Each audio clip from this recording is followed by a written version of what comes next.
So we're talking to Lesley Brooks of Analog Audio Incorporated, and I was talking to you yesterday, and there's this resurgence in reel-to-reel tapes happening now. Absolutely. And there's a lot of tapes out there that I know are bogus. There are people running around with Dark Side of the Moon reel-to-reel tapes when there's only DSD out there. They're not getting it from analog tape. And you were telling me stories yesterday about some of the tapes that you had that just absolutely blew my mind, as we used to say in the 60s. Remember the... So, I do remember. So you have a large collection of reel-to-reel tapes. Yes. And you started collecting these when? I started collecting them in 1969. I originally got into tape because of old radio shows.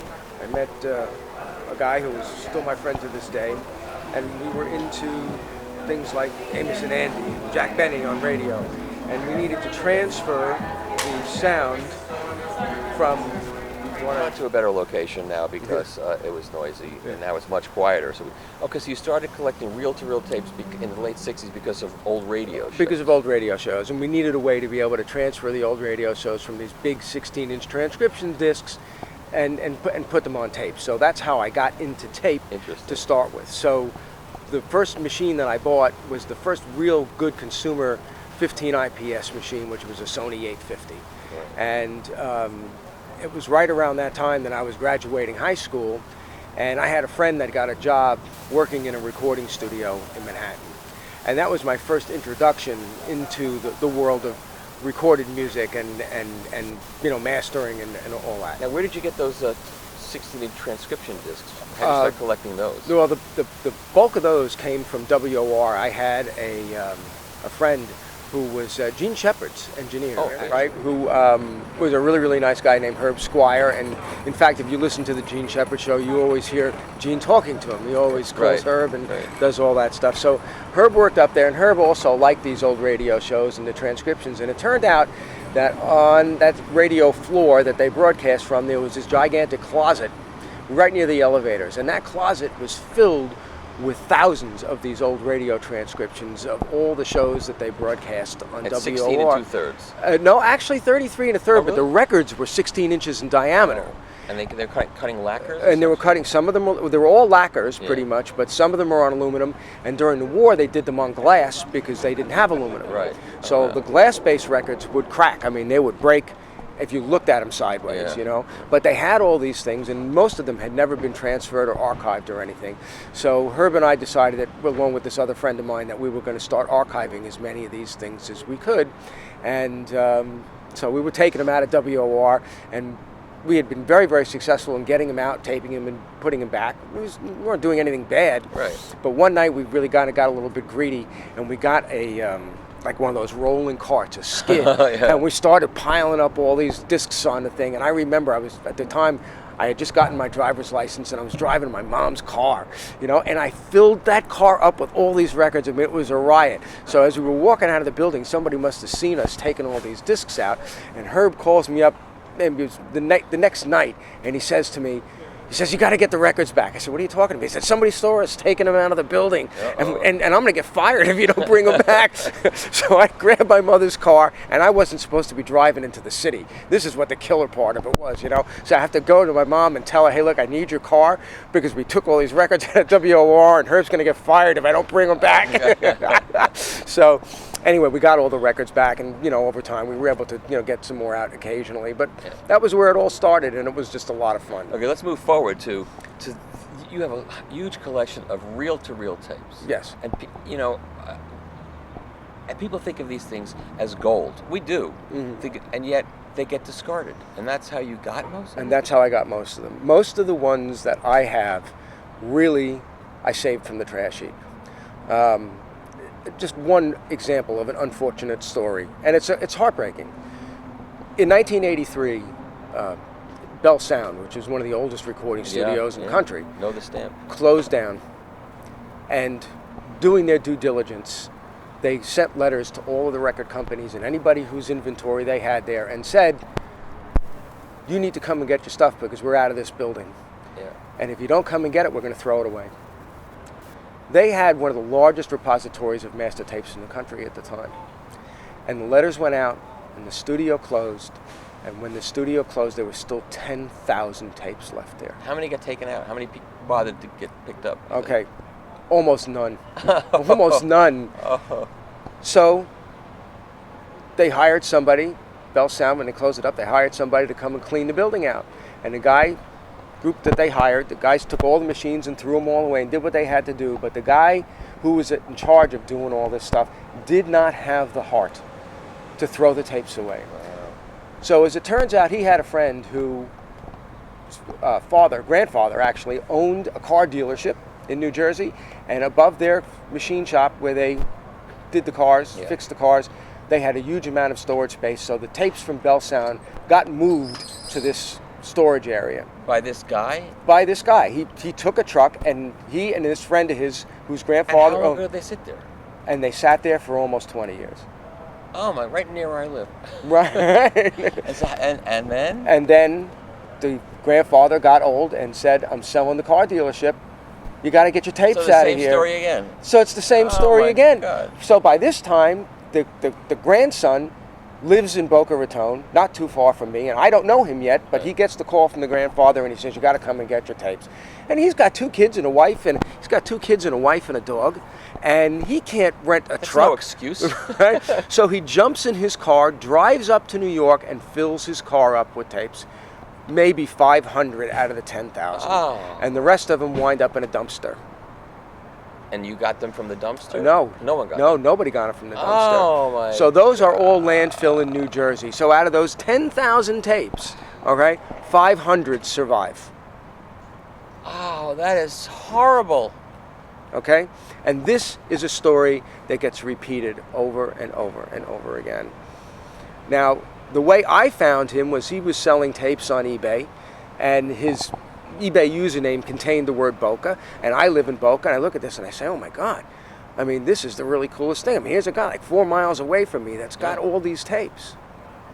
So I call him up on the phone, because at that time you could do emails and stuff, and we arranged to get together, and in the end I wound up buying everything that he had. And what was in there? Like, what was there?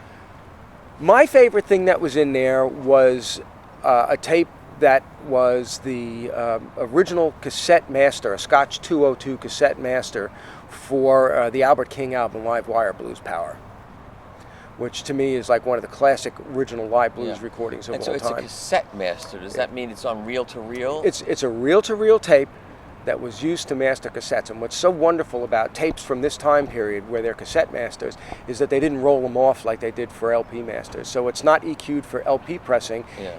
It's flat tape, which means you're getting all of the original, performance with no additional equalization for record cutting. Yeah. And so what else was there? Oh gosh, there was a lot of stuff. There was a bunch of Love and Spoonful things. There was Like master tapes? Master tapes. Assembled or single individual tracks? Some of them were individual tracks. I mean, one of the things that Jackie DeShannon, What the World Needs Now is Love, Sweet Love. Yeah. The real one, unfortunately, of two of that song, What the World Needs Now. I mean, the original session master, right there, is now sitting on the shelves in my place because it was slated to be thrown away. Wow, God knows what was lost. It's the guy that got the 500 he just picked at random. Randomly, yeah. I mean, there are things where there's only one side and not two and stuff now like that. How can we do the forensics and find out where the landfill was? That's a great question. Maybe they're with Jimmy Hoffa. That could be with Jimmy Hoffa. I mean, Actually, he might be playing them right now as we speak. Okay, so that was your first foray into this, or you had been doing this before? Well, I had been doing it for a while before. So you had those 500, but you have a lot more now. I have a lot more now. And I didn't get all that 500. I mean, a lot of them were sold on eBay. I met a guy in Croatia, of all places, who had a lot of tapes that came out of one of the record pressing plants there during the war. And he had also been selling them on eBay, and I wound up buying everything that he had left. So what was there that was good? A lot of stuff. You still have that stuff? I still have. Yeah, I generally don't sell them. Right. I maintain an archive, and I maintain it because I feel it's something that's necessary. Because if I don't save them, who's going to save them? Yeah, and it may be that the original master is not usable anymore for one reason or another. Absolutely. You have gold. But see, to me, it's not the value so much of it. I didn't mean gold in the sense of money. I meant in the sense of It's a history. To me, it's So what do you about got? history. What do you got here? Well, to give you an idea of a few things, this is another set of tapes that was going to wind up in the garbage. This is this is a copy of the label of United Recording. This is from the 1963 Monterey Jazz Festival, which was recorded by Wally Heider. And if you see on the box W.H., there, yep. the engineer W.H. is Wally Heider, Yep. Monterey Jazz Festival. It gives you the date on the top, Sunday afternoon, September 22nd, 1963. Wow. And some of the songs, the first one they didn't type in, but the original was a half-inch 3-track, so there was a little X in the 3-track, and it was an NAB original master. And this is one of the things that you look for when you are, collecting tapes, and if you're collecting originals and you want to determine that the originals really are originals, you got to have this. If you don't have this, It's just a tape then it's just a tape in a box. It's a tape in a box, and you really don't know where it comes from. Another one, and this is. And so where'd you get that one from? This came out of Los Angeles. This was actually slated to be bandsawed. It was actually. I mean, some of these things have been released, but these tapes were in a storage unit. Not exactly a storage unit. They were like in a junk shop. Yeah. Okay, and they were slated to be bandsawed. And I walked in there and I saw them on the floor. I mean, literally on the floor. And I'm saying to myself, "What are you doing with these?" Yeah. And so I just bought them. I mean, they were happy to sell them to me because they were selling me reels. You know, that was it. But what was on the tape just didn't matter to them at all. And throwing away history. This is a really neat one because this is a Bell Sound tape, but this was not from the group that guy had in Boca. You got it from someplace else? I got this from someplace else. But the interesting thing about this and the history of this is that if we go back to my beginnings again, I was so fascinated by what went on at that recording studio in Manhattan that I actually went to school, and I was in the second class of the Recording Institute of Technology in New York. Oh, wow. And while I was there, I met an engineer at Bell Sound, and we became very, very good friends. And we started kind of under the table, but nonetheless we were doing it. There was no harm being done. Trading tapes. Yeah. All right? And one of the tapes that I got from him was Threshold of a Dream by the Moody Blues. And it was my favorite Moody Blues album. Do you have both sides of it? And I have both sides, but this is just, I just grabbed the one box. And I got a tape of that, and over the years I played that tape 9,000 times, and I finally, wore it out enough to the point where, it was still listenable, but it wasn't as good as it should have been. Yeah. So now let's fast forward 45 years, and I'm in Los Angeles, okay, and I'm going through piles and piles and piles of tapes at this junker, basically. A junker? What is A junker is a guy who takes stuff out of studios and throws it away or junks it or takes the equipment to resell it or whatever. Yeah. But basically it's piled on shelving like you'd see in a Costco, Right. and it's garbage. It's basically garbage. Okay. And so I'm going through this thing, and I was climbing around these shelves like a monkey. I mean, Michael, if you'd have seen me, you'd have been laughing. It was hysterical. This old guy I've done that with records. climbing around, and I'm filthy dirty, and I'm just hanging out. And I just want to go home. I'm tired. And there's one more row to go, and I say to myself, I can't do this. And I climb out, and then I look back, and I say, you know what? The hell with it. I got to go back inside and do it again. Do the final thing, yeah. So I climb back inside there, and I start going through this pile, and there's nothing there, all right? And then I get down like about a half a dozen tapes, and I see this box. All of it was worth doing. Right, all of it was worth doing. I see this box and the other box that's there. And this is the exact same tape that I got my copy from in Bell Sound in 1970. So 45 years later, Wow. the tape that I got my tape from Was meant to be. and my fingerprints were all over the box from when I was 19 years old. Wow, that's awesome. Isn't that a great story? That's a great story. So that's it. But again, if you want to get back to the importance of the originality, again, you have the label, you have everything that you need there to show the originality of it. And that tape was made by Decca in UK and copied and sent over. Right, For absolutely. London Records. Yeah, absolutely. On their Durham label. On their Durham Not label. as good as the British one, but the tape is. The tape is great. the way Yeah, it was yeah. processed. The tape is wonderful. And then this one? This is another one of the Monterey Jazz. So this is the one that you were listening to, actually, the last track of when you were sitting in the room there. The record that they were selling at that, the MJQ record all the eight was a fantastic record. So that must be a wonderful tape. Yeah, it is a terrific tape, and that never got released, did it? I don't know if the record was ever released, I don't think so. but the performance is terrific. And the sound is so it's gonna sound right, exactly, and the sound on the tape is just fabulous. It really is. And so you would tell. So what are the odds of releasing that? If it can be done, I would love to be working with somebody to do it. I mean, I think that you spoke to Michael Fremer about some. Spoke to Michael Fremer about. Well, I don't know whether we talked specifically about the Stan Getz stuff, but I mean, I do have it. I have other things that I would love to work with. I actually wrote to Stan Getz's daughter and told her I had the tapes, and I never heard back from her. I mean, sometimes it's that people don't believe that you really have the stuff. Because they don't believe that anybody would throw this stuff. That's what they don't believe. That this stuff would get thrown out. This is insane. Yeah. I mean, I've read on your site, I don't remember exactly what the thing was, but there was this whole argument going on for a very brief period of time about the originality of some of these tapes and people stealing them and whatever, and that's really not the case. I mean, I don't know of any case where anybody, maybe except for the first Procol Harum album, where there's a case where a theft actually was involved in the disappearance of a tape. There are some tapes that disappeared. There's no doubt about it. But more often than not, they disappear because they're getting thrown in the garbage. Right, and the excuse is made that they were stolen. But in reality, somebody lost track of it or threw it away. Or for monetary reasons. I mean, just, in the 80s when the record companies were being sold off and all of the changes were happening, the accountants came in and said, hey, we're paying $50,000 a month for this building, and all we got in here is a bunch of old tapes. This new digital format came in. Let's put these tapes on digital and throw them away and save all this money every year.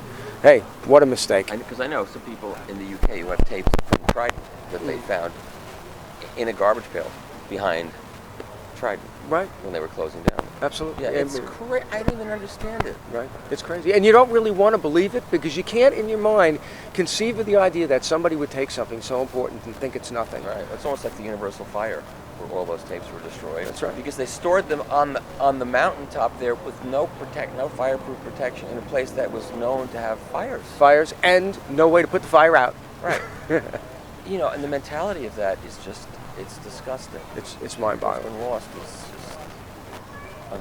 It boggles the mind. So this is unbelievable. So how many tapes do you have? I have a lot.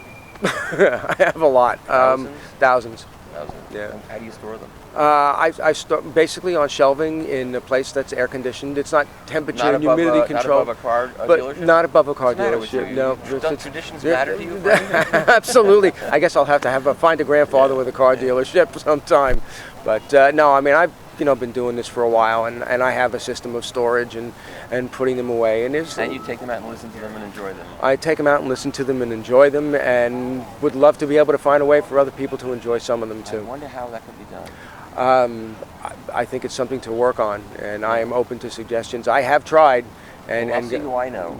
I know people in the biz, and I know people who do reissues, and they know people. Right. So I think it would be great. I'd love to be able to bring some of these to you and all the other people who would love to hear it. Well, thanks so much for talking to us. I think people are going to be fascinated by this. I hope so. I hope we get somewhere. Michael, thank you. Yeah.